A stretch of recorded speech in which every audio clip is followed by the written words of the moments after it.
Oh, we're done? Okay.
Not yet. Yeah, but he'll hear from me.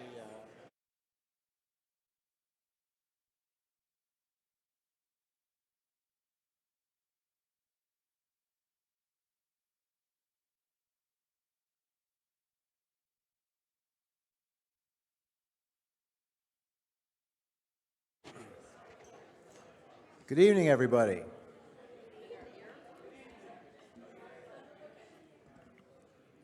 I'm Rennie Wolfson. I'm the board chair of JFSA. I now call the 148th, how about that? The 148th meeting of the Jewish Family Service Association of Cleveland to order. I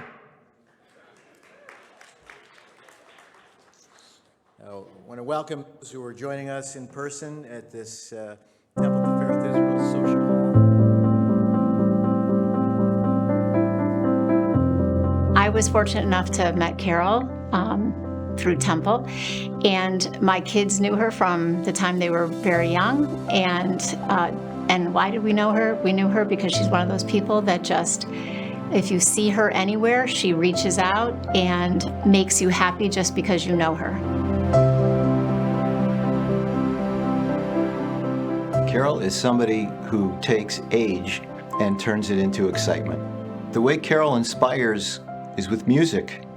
So if you're caring for her, if you're just around her, she sings to you. Well, here's to JFSA, I'm gonna let it shine. Here's to JFSA, I'm gonna let it shine. Here's to JFSA, I'm gonna let it shine. Let it shine, let it shine, let it shine. I am not a singer, I'm a piano player. You know, she's just one of those people that makes you feel fortunate and blessed to be able to do the work that we do at JFSA. I had broken my wrist and my arm. And that's a very important part of me because I need my fingers. Well, JFSA came in to the hospital and a social worker interviewed me and so forth. I was so pleased because I didn't expect that. Carol is a huge inspiration across our agency. She is a person who has aged successfully using lots of our programs, starting with skilled home care, and it has evolved into meals, lifeline, transportation, cleaning, social programming. And now Carol's been able to intersect with us in different ways. We've had her come to our advisory committee where she gives us input about what matters to older adults, how we could do things better, but always through the lens of her very unique perspective. I also entertain at nursing homes now and assisted living homes. And when I play and I see them and doing this, it inspires me to continue and do more. So I'm the luckiest person because I can share my music with the people. And that's an inspiration for me.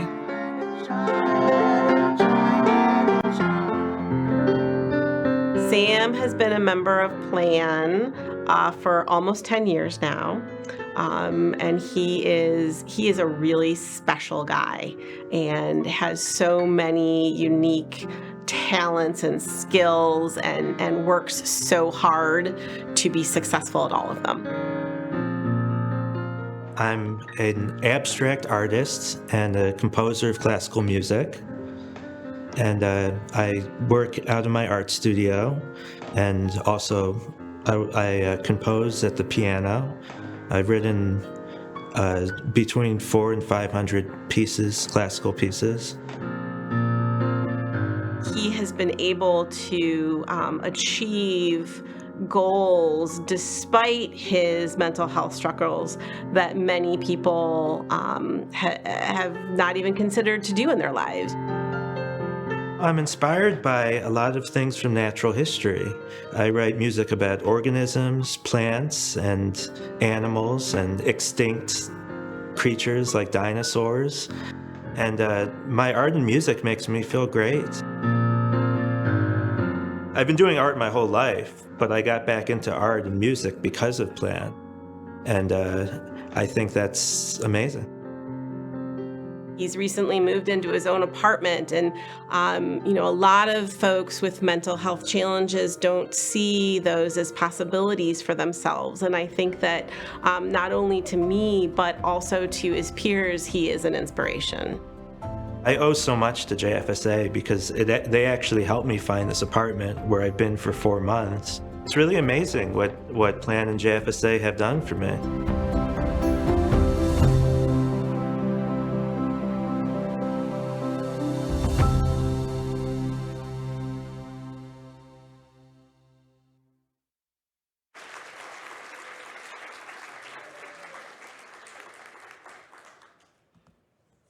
Well, that's who we are. Welcome to those joining us from the Social Hall, Temple Tifereth Israel, and all of you joining us on Zoom. We're very pleased you've chosen to spend time with us this evening. Our theme for this year's meeting is Who Inspires You? Our opening video profiled 2 JFSA clients who've inspired so many people using their music and their art as a way to meet life's challenges with confidence. Carol and Sam and their families are here tonight, so I hope you'll have a chance to say hello to them after the meeting. As a token of our appreciation for those of you who are here in person, at your place setting is a small gift with the greeting, "You inspire us." No two are alike because these greetings were handmade by our Youth Ability ambassadors, especially for this evening. There are many people who serve as inspirations to us, clients, board members, volunteers, and staff. Tonight we'll share with you more stories of inspiration, which I'm sure you'll agree come at a time when we really need it. We're dealing with the impact that the Israel-Hamas war is having on our families and our community. The safety of our family and friends in Israel remains at the forefront of our minds and hearts. Tonight we'll hear from our guest speaker, Beth Brandon, Jewish Federation of Cleveland campaign chair, who will share her personal experiences about a very recent trip she made to Israel. Thank you, Beth, for spending time with us tonight. We're interested to hear what you've learned and what you've experienced. I want to extend my personal congratulations to our two new life directors, Sue Ellen Cadis and Diane Newman. Both these women have served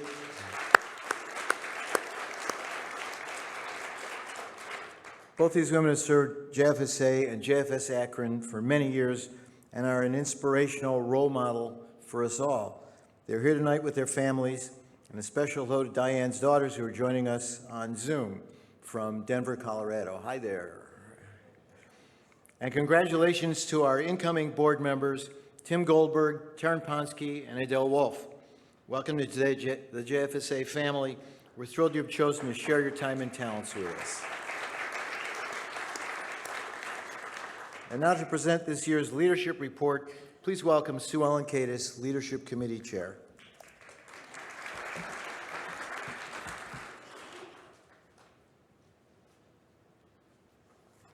Hi, everyone. Good evening. I'm Sue Ellen Cadis, Chair of the Leadership Committee. And I have the pleasure this evening to present the results of the Leadership Committee's work, including efforts to identify outstanding community members who can serve on our board. Thank you to each member of our committee. Leadership Committee is Eileen Blattner, Sidney Brumwell, Phil Cohn, Mike Cole, Sid Good, Harvey Kotler, Sherry Perlmutter, John Wirtschafter, Rennie Wolfson, and Dan Zellman. They have helped to ensure JFSA is a strong and capable board. As a result of the electronic vote taken earlier this week, I am pleased to announce the following. For their first 3-year term, there is Tim Goldberg, Taryn Ponsky, and Adele Wolf. To share a little bit about each of them. Timothy Goldberg is CEO of Winslow Asset Management, Incorporated. His background includes investment banking as well as mental health services.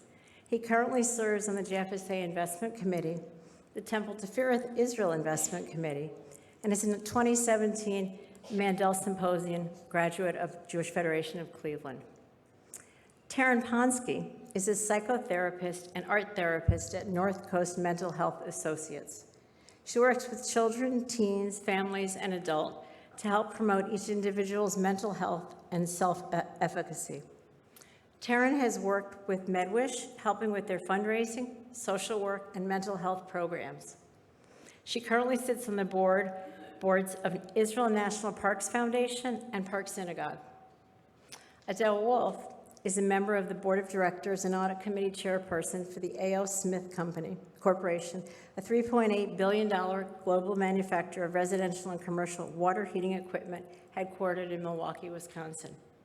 She is the retired president of Barnes Distribution and vice president of Barnes Group, Inc. Adele is a certified public accountant and has served JFSA's college financial aid program for many years, ensuring we efficiently award $475,000 in family-named scholarships to the most deserving applicants. On behalf of the Board of Directors, staff, and clients we serve, we welcome all three of you to JFSA.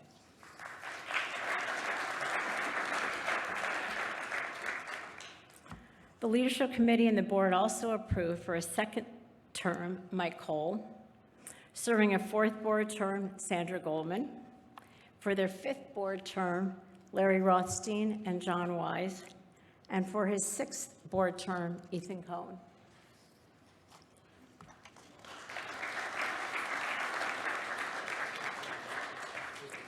Finally, the board has approved the election of the following slate of officers for the 2023-2024 term.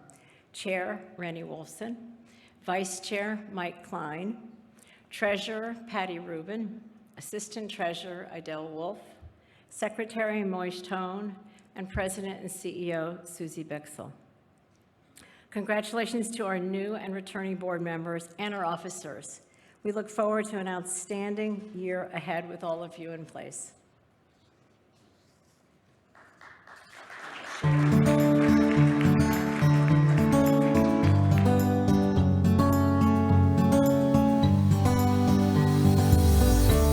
Sue Ellen and I have been involved in so many activities with so many organizations, and in every one of those activities, I can depend on Sue Ellen to show passion and determination and creativity and wisdom.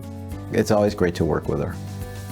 She wants to utilize her time to make the world a better place, and she will do whatever she can to make that happen through her advocacy, through her philanthropy, through her leadership. She's really someone who says, I'm here and I want to help make things better. I've been the recipient of many phone calls saying, Dan, I have a great idea. What do you think of this? Or Dan, will you help me with this? Or just really soliciting people's help. And people always want to get involved with her because she's so dedicated and so into whatever task she's been given. It just makes other people want to work with her and help support the cause. So it's been really inspiring to work with her over the years and see how much energy and how much time she puts into whatever task she's taken on. Because Sue Ellen has so much involvement in so many areas of the community, she's a great resource for JFSA, for connections, for affiliations, for collaboration. She's someone who's going to do, whether she's taking a bicycle ride to raise awareness, whether she's packing goods, whether she's going to St. Petersburg. She is someone who wants to get up and take action. I know that's been really important to her, and it's a way that she's inspired so many of us to get up and do it. During the pandemic, we had many of our volunteers who were doing the home delivered meals couldn't do it. And we needed people to step up and do it. And Sue Ellen was one of the first to say, yes, I will do it. And she ended up picking up a route, and it really just came through in a pinch when JFSA and the clients really needed it. The professional lay relationship is so important, and when you have that incredible lay partner, you can really move mountains.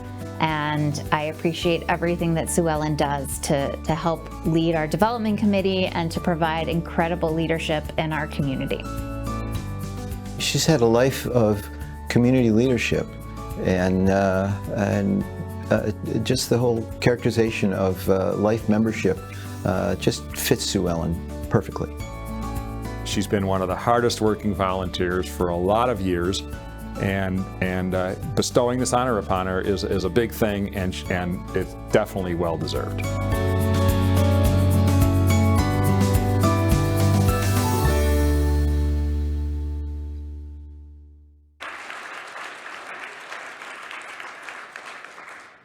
What a wonderful tribute to you, Sue Ellen. Hello, my name is Sherry Perlmutter, and I'm incredibly pleased to have the honor of awarding my very close friend, Sue Ellen Cadis, with the election of a Life Director of JFSA. Sue Ellen has been on the board of Jewish Family Service Association for 14 years, since starting her involvement with Hebrew Shelter Home when it was an independent agency. She chairs the Leadership Committee, serves on the Executive, Development, Strengthening Families, College Financial Aid, and Caring at Home committees at JFSA. She currently serves nationally on the Executive Committee of Ord America, as Secretary of the Friends of JCC Krakow, and on the board of 70 Faces Media. She is an active leader with the Jewish Federation of Cleveland, serving as chair of the Development and on the Executive, Community Relations, Endowment, and Community Planning committees. Sue Ellen serves as vice chair of the Ohio region of Ord America. Sue Ellen is passionate about voting and has devoted time to registering, calling, door knocking, and encouraging voter participation for many years. She is the proud mom of Justin and Jackie, who will be married in May, Alex and Emily, and Samantha and Jake, and Nana to Amelia and Cameron, who I'm going to wave hi to because I'm sure they're watching from Denver right now. Our theme this evening is Who Inspires You? And no theme could be more appropriate for for my presenting this honor to Sue Ellen. I know Sue Ellen both personally and for her role as a community leader. There is no one that I know who takes a deeper and more passionate interest in whatever activity she tackles. If there is a cause that requires action, we all can count on Sue Ellen's leadership. From the political realm to women's causes to help creating and sharing an annual ride for the living in support of the Krakow, Poland JCC, Sue Ellen's devotion and dedication is both unmatched and contagious. As important, Sue Ellen has made an enormous contribution to the success of our JFSA. Our community has benefited tremendously from her passionate involvement. On a personal note, Sue Ellen, her husband Larry, and her wonderful family have been close friends of our family for many, many years. We have celebrated many Simchas and traveled the world together.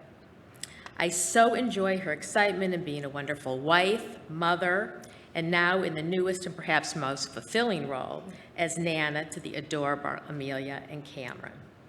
Sue Ellen is a true role model for all of us in the community, personally and communally. It is my honor to present this life directorship to the Board of JFSA to my good friend, Sue Ellen Cadis.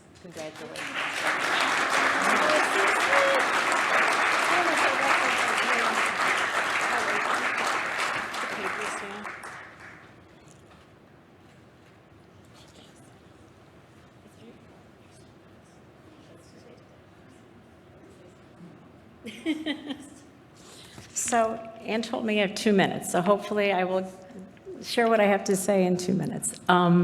But I so appreciate everyone that took the time to work on that video, and Sherry, your words were beautiful and so appreciated. And it's just wonderful to share this honor with all of you. I'm so glad to be here. But what I had written and what I wanted to share with you is that I've had the opportunity through JFSA to really see firsthand the amazing work our community does. The diversity of the services is just astounding. Years ago, when I first became aware of some of the work JFSA did, it was really as the chair of the Health and Human Services subcommittee of our allocations committee at Federation. I had visited JFSA and started to understand the wealth and breadth of the services provided here. From the critical needs of the elderly who choose to remain in their own homes but may require assistance from kosher meals or may help with medication, to young adults with developmental disabilities served by the creative activities provided by Heidi and Horvitz Youth Abilities, to women who are fleeing domestic violence and need support creating a safer life for themselves and their family. JFSA is there for all of these people.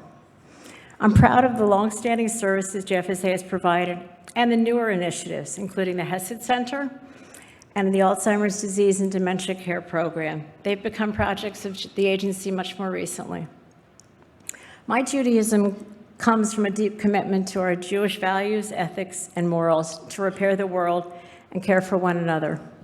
I appreciate seeing firsthand the diverse ways we are there for one another.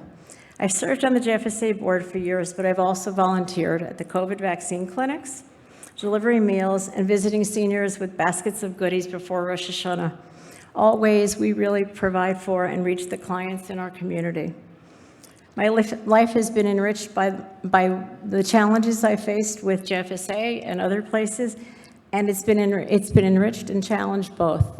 It's wonderful to have the opportunity to be involved in a meaningful way.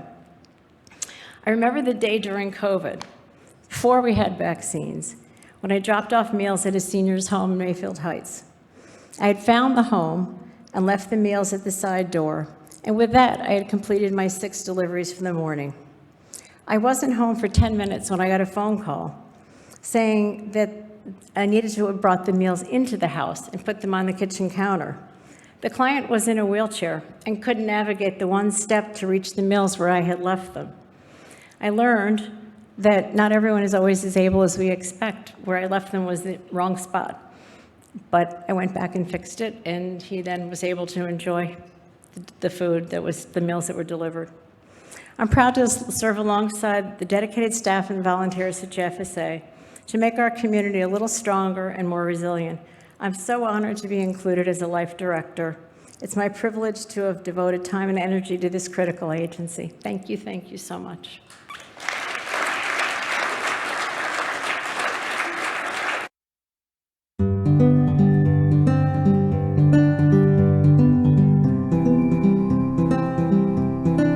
Diane Newman has been with the agency through thick and thin. She has helped us rebuild to the place that we are now, and we would not be here without her strong leadership. Diane had the vision that she went to Cleveland, and we merged with Cleveland. And with that, we were able to survive as we are today. So I give her all the credit for what she has done to help JFS in Akron. Diane has made JFS the agency that it is today. She has really put it on a bigger platform so they're able to help and extend their branches further and further. So when I met Diane, she had a real clear vision that that there were people in Akron who had needs and that those needs weren't necessarily being met. And when she approached me, she had a real clear idea of what she wanted to accomplish. And so these several years later, amazing things have really taken place. Diane doesn't just give generously of her time. She gives generously financial support. She's a rainmaker, and she's a rainmaker who accomplishes it by inspiring others to give. Diane is one of those people who's lived a really deep and meaningful life. That life comes with all kinds of joy, but Diane's life has also come with a lot of unbelievable tragedy. She and I have a couple things in common. We've both lost kids. She's very, very good to talk to about things like that. She inspires me because of her struggles and that she understands the struggles of others and that she's still willing to put herself before others. And I think that's pretty inspirational. So many people have said, I'm a leader, but really, JFS has been a leader for me. They've helped me at a time when I needed it without my even asking.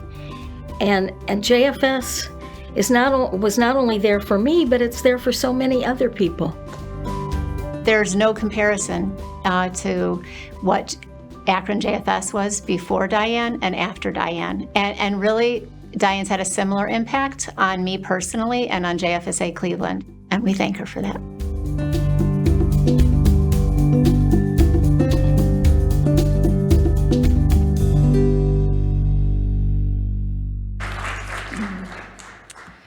Good evening. My name is Michelle Hirsch, and I have the pleasure of recognizing Diane Newman as a newly elected Life Director.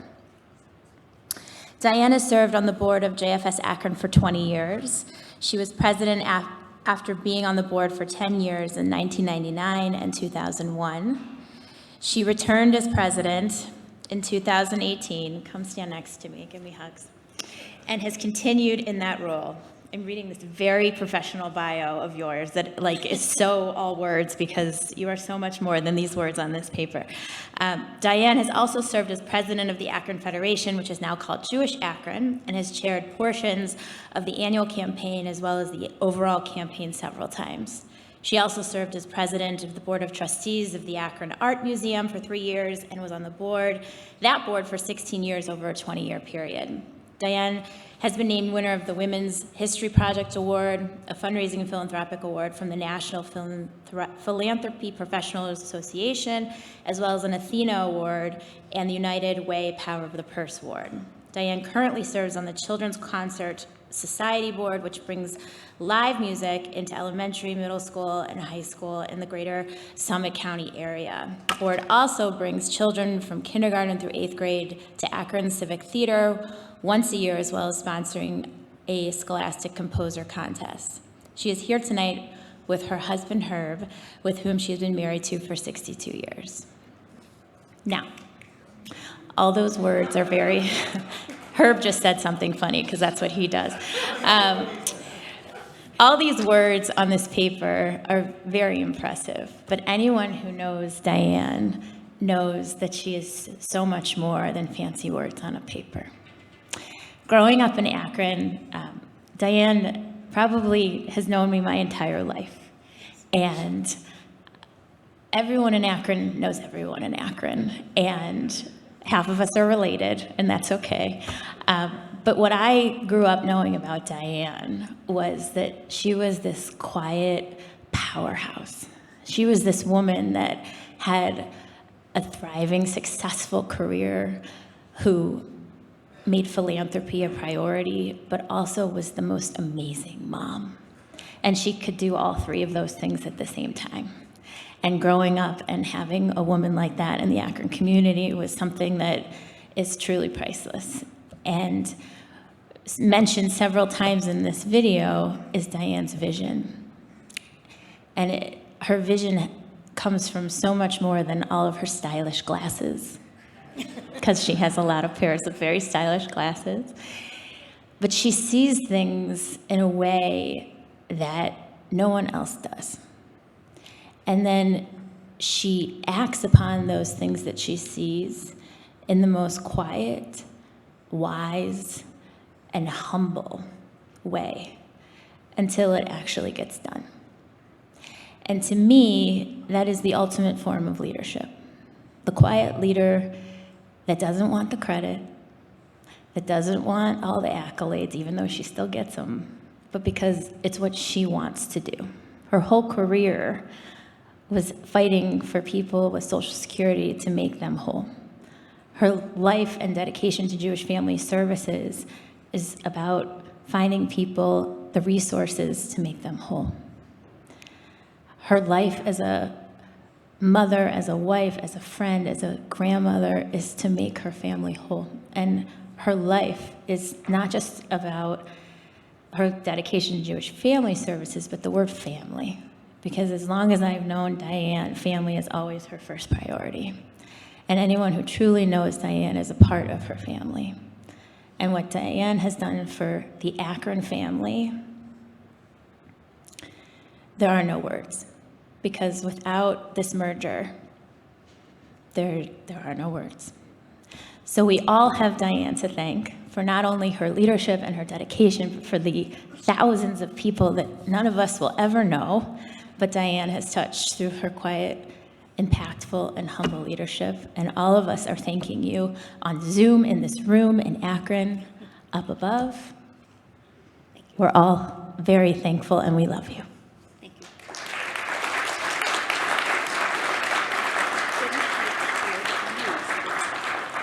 And so we have this very pretty award that will probably match lots of your glasses because they're very colorful. Yes. They're going to take a picture of the award. All right, I'll put my speech in here. Okay. It's heavy. We'll hold it together. Yes. You saw my hands in that picture. They're terrible. Thank you. You're welcome. Here, real quick.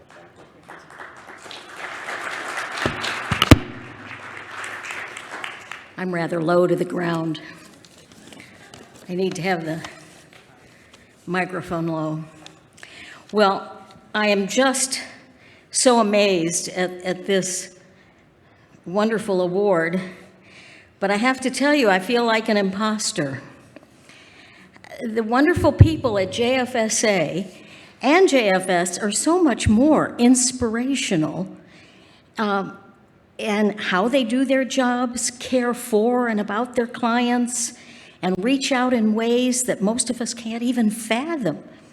I thank each and every one of them for what they do, especially Susie and Buffy. And of course, Rennie for his leadership and the past presidents who have been so impactful.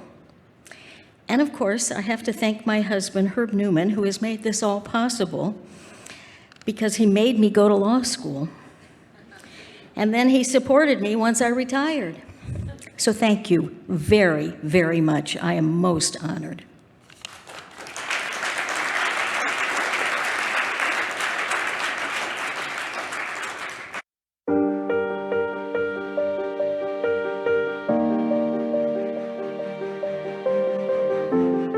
They started evacuating all the Jews from Kalish. It was a beautiful city. It was like little Paris. And they came pounding on the doors and gave us 15, 20 minutes to evacuate, to take only what we could carry. Now, I was older, so I remember everything, because I was 11 at the end of the war. So I know what was going on. But some of the kids that were given away, it was much harder for them because they had no way of reasoning what was happening to them.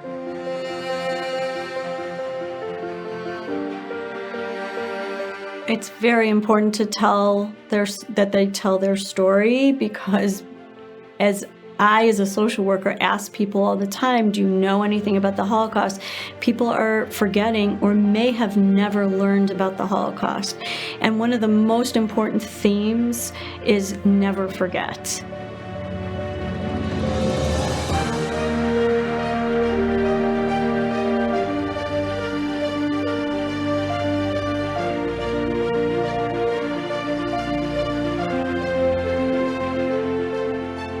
It was as if the heavens opened up, and the tears of, handsome young men were just crying like babies because their mothers didn't tell them, or their fathers didn't tell them, or their aunts didn't tell them. It was like, if you don't talk about it, the children will forget.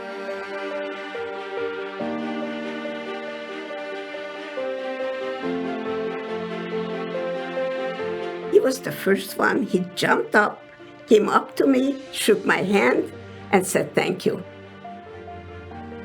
Both Erica and Rose are on our Holocaust Survivor Advisory Board, and that's very helpful and supportive for us as social workers and case managers to get their honest opinion about what we do. They also attend our programs often that we have.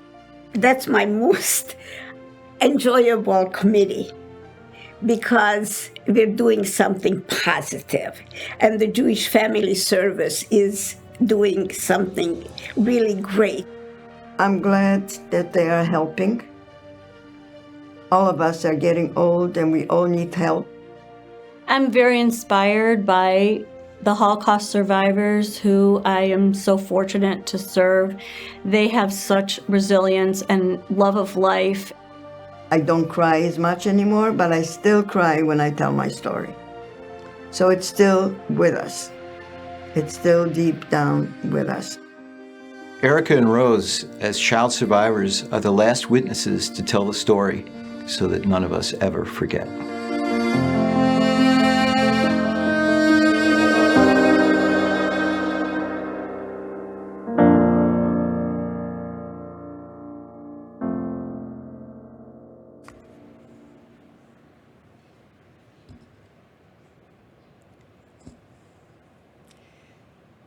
Erica and Rose, thank you. Good evening. I'm Susie Bixel, and I have the honor of being the CEO of JFSA. When we first set out to prepare for this evening, we could not have imagined the events of October 7th. While we were brainstorming for various speakers and honorees for tonight's event, in the midst of planning, the unimaginable occurred. As Rose and Erica remind us, we must never forget. In the weeks following October 7th, our community has exhibited resilience and moral clarity while simultaneously managing grief and anger and even bewilderment at times as we watch the events unfold around us. We've been so grateful during this time for the extraordinary community leadership that surrounds us. The trio of Erica Rudenloria, and Dan Zellman, thank you, Dan, for being here tonight, and Beth Brandon at the Jewish Federation of Cleveland have led the way in the weeks following October 7th, providing strength, action, and hope to those most in need.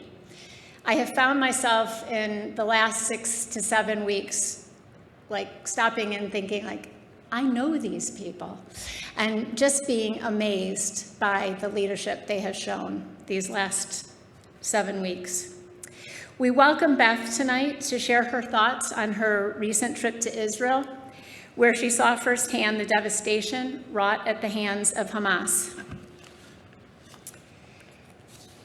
Beth is our special guest tonight, but she also is currently the chair of Federation's Campaign for Jewish Needs, where she provides the strategy for Federation's annual fundraising effort.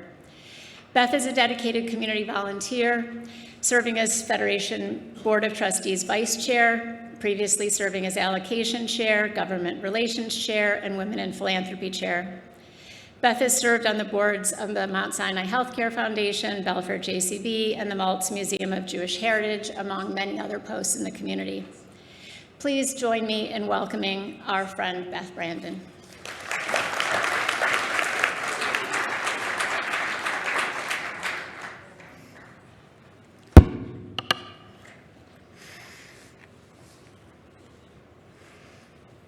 Good evening. I'm so happy to be here with you tonight. As Susie said, I'm the General Campaign Chair for the Federation's 2024 Campaign for Jewish Needs. And so I wanted to bring greetings on behalf of the Federation to all of you. We're great partners with JFSA. I'm also happy to share a little bit about my 36 hours in Israel a few weeks ago. The purpose of my trip was to support our brothers and sisters in Israel and to let them know we were standing with them and with Israel. And we wanted to emphasize that we condemn Jewish hate in all forms. While I was nervous about flying to Israel during a war, I also knew that it was the right thing to do. And so on October 31st, Erica Rudenloria, Michael Haas, and I boarded a plane and headed to Israel, not quite sure what we would see and no idea what to expect, but certain that we were doing the right thing. We were meeting up with about 20 other people who were part of a JFNA solidarity mission, and we schlepped 4 huge suitcases filled with medical supplies for the Soroka Hospital in the south of Israel. We landed at 5:30 in the morning on November 1st and hit the ground running. We had a series of meetings at our hotel in Jerusalem to begin our mission. We met Naama Oreh, the CEO of Sparkle, who was working with the Jewish Agency for Israel, one of the Federation partners on the ground. They provide micro loans to small businesses to keep them open. We learned there are tens of thousands of businesses on the brink of collapse while their employees serve in the war or just that business can't survive while everyone is sheltered in their homes. This woman's son was in the IDF, and he was in Gaza, and she hadn't heard from him for 3 days. She was clearly on edge and in tears most of the time. We also heard from Ya'ara Levy, a mental health specialist working with IDF soldiers who are dealing with the bodies of those murdered. 2 weeks into the war, there were still 200 bodies that were unidentified. Her work aims to lessen the effects of PTSD on the soldiers dealing with the dead. And we met others who described their escape from their kibbutz with their young children. Every person we met with that morning described that they are not okay. Nobody in Israel is okay. Every single person in the country of Israel is affected by this war. We had the opportunity to then visit Nefesh B'Nefesh, which is an organization that provides services to lone soldiers, and then went to Mogen David Adom, one of the first responders in the South. Many of you know Mogen David Adom and the great work that they do. Since October 7th, in addition to emergency ambulance services, they've been providing blood banks and even human milk banks. There are babies who have lost their mothers. There's mother's trauma that's just so severe that they can no longer nurse their babies. When we were there, which was like about a month ago, they were going through 18,000 units of blood per day. The entire population was asked to donate. And of course, we know how resilient and strong the Israel population is. On October 6th, the entire country was completely divided over the political situation there. But on October 7th, everyone stood together. We visited a civilian command center that started on the day of the attack. The center is just one of the many that popped up across the country because the needs were immediately so intense. We learned about people who have run from their homes with nothing. There are over 200,000 internally displaced people in the country coming from the north to escape Hezbollah bombings and from the south where their homes were destroyed by the attacks. The center works to care for all needs, a ride, a meal, psychological support, clothing, and housing. They even established an app for people to request aid, and they had 20 different departments by day 3, and a 24-hour call center. It's a concrete example of civil society coming together and stepping up. Their mantra, miracles happen here. And then we went to the Ministry of Foreign Affairs.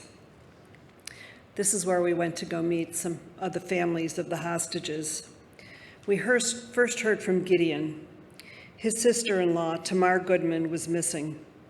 Gideon described Tamar as 27 and struggling with severe Crohn's disease. She was kidnapped along with 4 friends from the music festival in the South. He wanted us to know she was a caring person, liked animals, studied law, and was a third of 4 sisters. He felt that she was probably easy to kidnap because she was small and easy to grab. Sadly, the day after we met Gideon, we got word that Tamar was dead. They received a picture of her body. The family sat Shiva but didn't have a body for burial for over a week. We met Oznat, who shared her story of her Aunt Ruth and Uncle Avraham, both in their late 70s, who were kidnapped with their daughter, her cousin Karen, and Karen's son Ohad.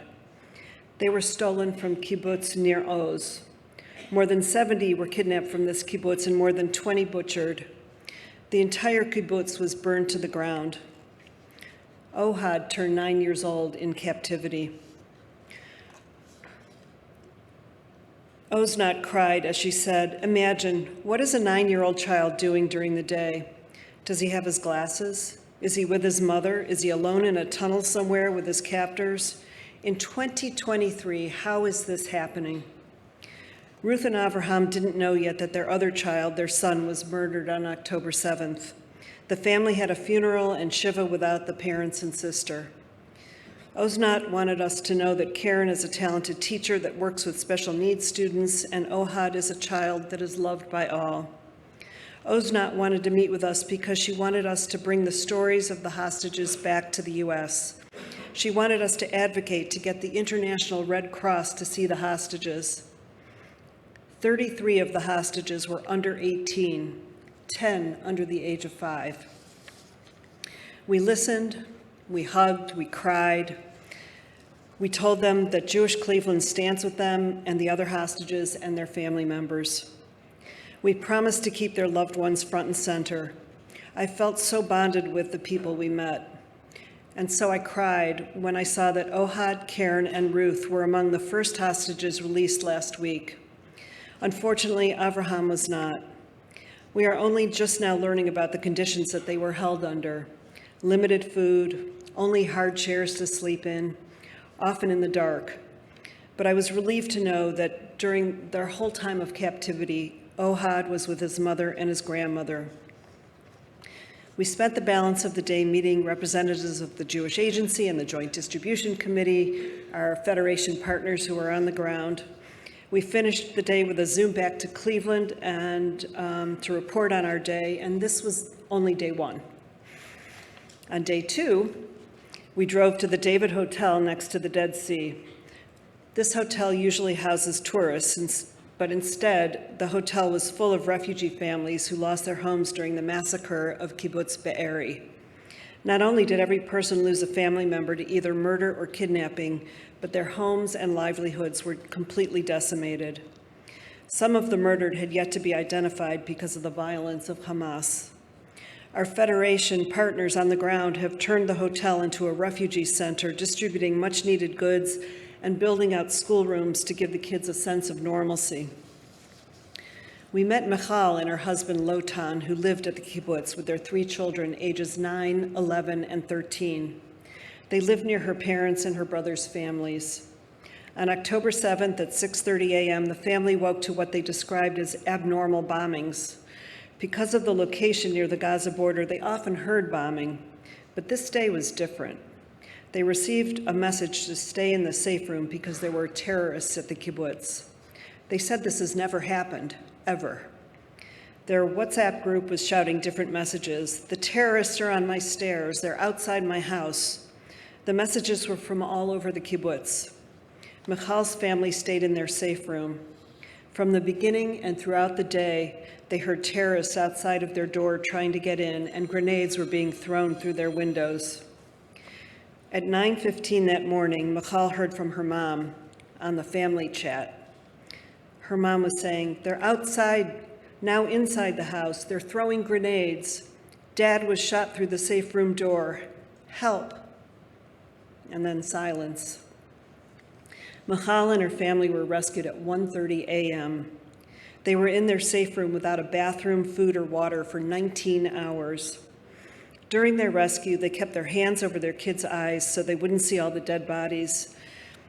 And the terrorists were still hiding in the bushes and shot at them, but miraculously they made it to the armored vehicles without injury. While in the safe room, the kids were constantly told to whisper. They still whisper. They're still afraid. Michal's parents were found later outside of their kibbutz with their hands tied, and they were shot in the head. It took 2 weeks to identify their bodies. People in Israel are not okay. We also traveled to the town of Ofakim, which is 20 kilometers from the border. The terrorists here went door to door killing people. They entered the house of Rachel and David, an older couple. Rachel happened to speak Arabic. She talked with the terrorists and bandaged their wounds and even cooked for them. For 14 hours, the hostages kept them captive in their home until special forces stormed the home and rescued Rachel and David. Ofakim suffered tremendous losses, though. Luckily, David and Rachel survived, but they are not okay. So this was day 2. We left for the airport that evening. Arriving at the airport was a stark reminder that this is a country at war. There were no tourists. The airport felt so empty. The October 7th invasion was about a month after we launched the Federation's 2024 annual campaign. On October 8th, the very next day, we launched a second-line emergency campaign for the emergency dollars needed in Israel. Our focus has shifted overseas, but I must be clear that we need the annual campaign. Our annual funds have allowed us to develop important relationships in Israel and around the world so we can step in immediately when we're needed. Because we were there on October 6th, we could be there on October 7th and continue to be there into the future. Our annual funds also help provide security in our Cleveland Jewish community to keep our institutions and schools safe during this time of rising anti-Semitism. Our security is what makes us comfortable gathering here tonight. And our annual campaign is what makes it possible to make a generous allocation to JFSA of over $2,734,000 this year. The generosity of this community is amazing, and I felt that generosity when I was in Israel. Every single person we met with thanked us profusely for our support and care and couldn't believe we traveled to see them. We let everyone know that they are not alone. They needed to hear this message because they really are not okay. At the same time, they wanted to know if we were okay. They were concerned for the rising anti-Semitism and the dangerous rhetoric in our country. We were so glad to see that our campaign dollars were being used to turn hotel rooms and tents into classrooms. Our funds are providing money to the families from the Victim of Terror funds. Our funds are helping to find housing for over 200,000 Israelis who are displaced refugees in their own country. And our funds are helping to provide trauma support to people who have never faced this level of trauma since World War II. Together, we can bring whatever comfort is possible to those suffering. For those of you who have given this year, thank you so much. For those of you who have not yet made your gift to the annual campaign, please do so now. Every dollar counts. When we think about our schools, our synagogues, our security, our mental health professionals, campus Hillels, and so much more, we can see how we all benefit and we all must participate. Thank you so much.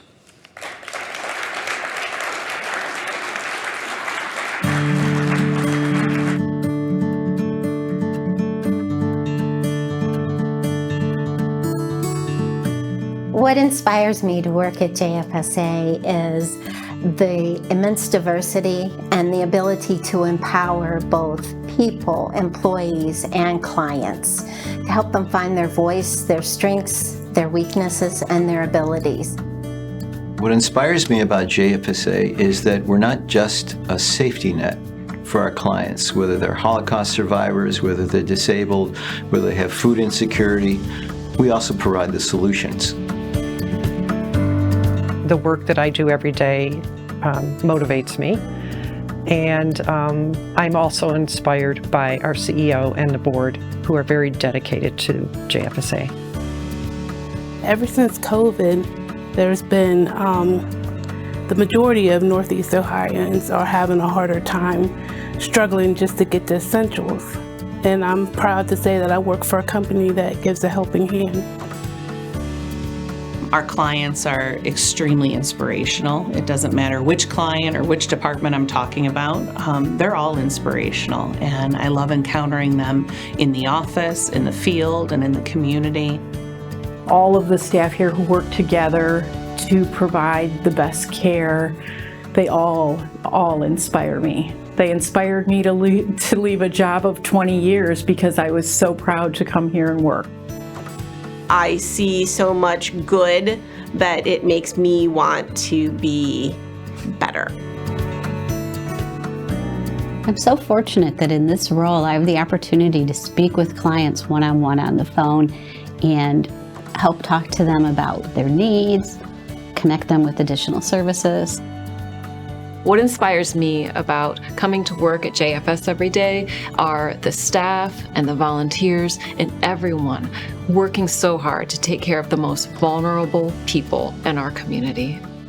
Being able to build relationships with the older population and folks that really, really need those kind of relationships feels so good, and it's something that is lasting. Something drives each of us every day to come to work. We have unbelievable board members. We have staff who work on behalf of people who have really complex problems that need to be resolved. They're folks who represent resilience and gratitude and strength, and what an honor to continually be inspired and have the honor of knowing.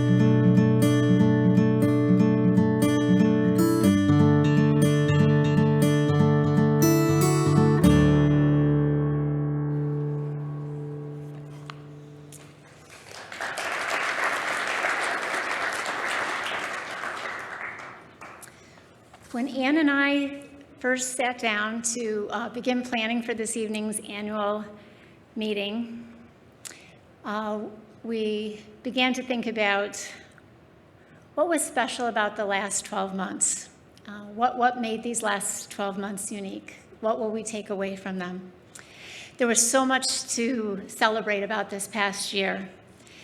Moving past the day-to-day worries of the pandemic, celebrating our new home for Plan and Youthability and the Day Support Program, the acquisition of the Hesed Center at last, and all of these things occurred as we concluded the stressful pandemic era. And this occurred against the backdrop of one of the most serious workforce disruptions of our time.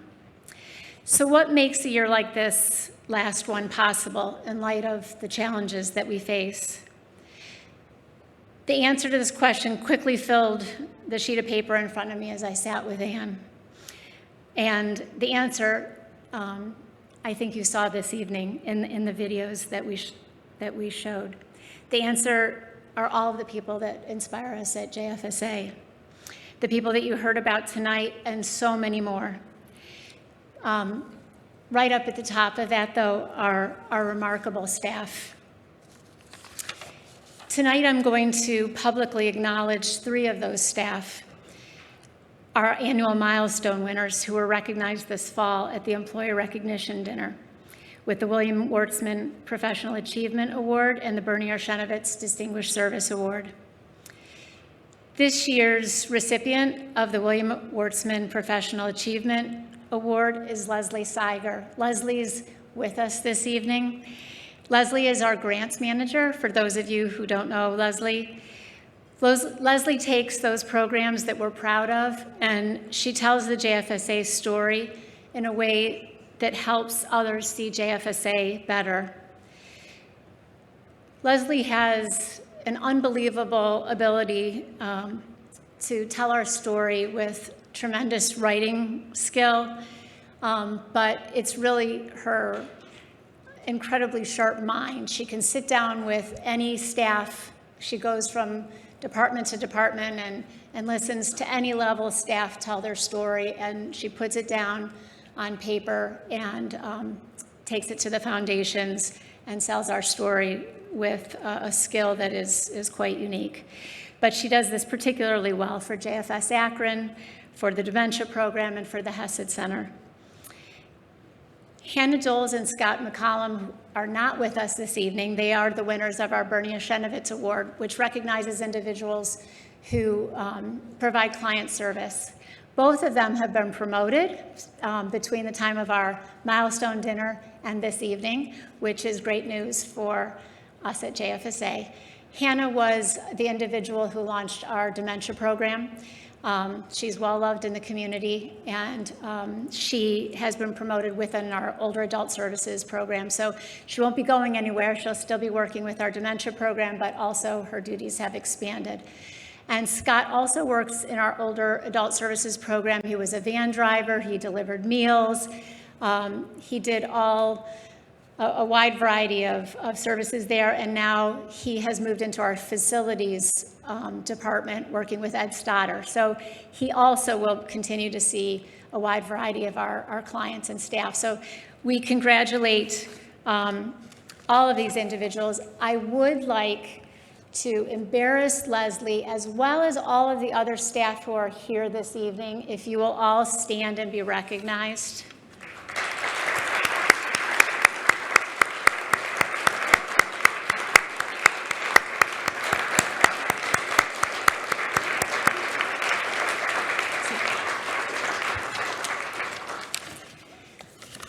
Thank you.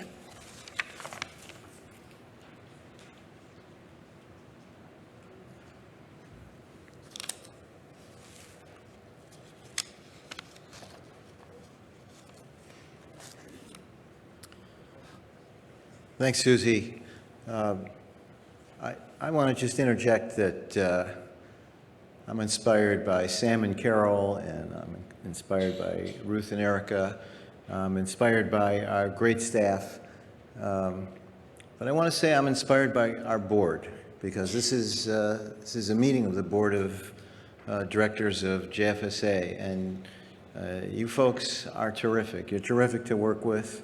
Your dedication to our clients, to our mission is incredible. The time you put in, the dozens of committee meetings you attend, you inspire me, and I want to thank you. Before I close the meeting, let's recognize some people who made this evening so enjoyable and meaningful. I want to acknowledge that we had 2 Cleveland Orchestra violinists, Sandra Bratton Malloy and Young Ting Lee, and they made a beautiful entrance for us for our evening. We had a great committee to do our planning for this event. Cindy Brummel, Dee Kleinman, Sherry Perlmutter, Eileen Blattner, and Sue Ellen Cadis.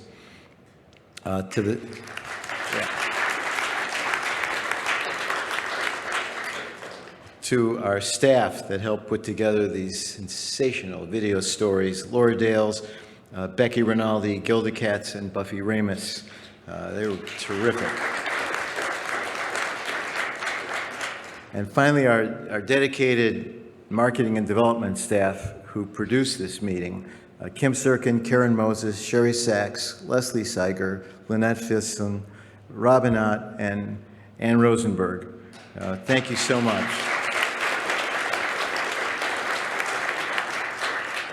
Congratulations again to Sue Ellen and Diane. I want to wish you a wonderful holiday season and a new year. Drive home safely, and we now conclude our 148th annual meeting.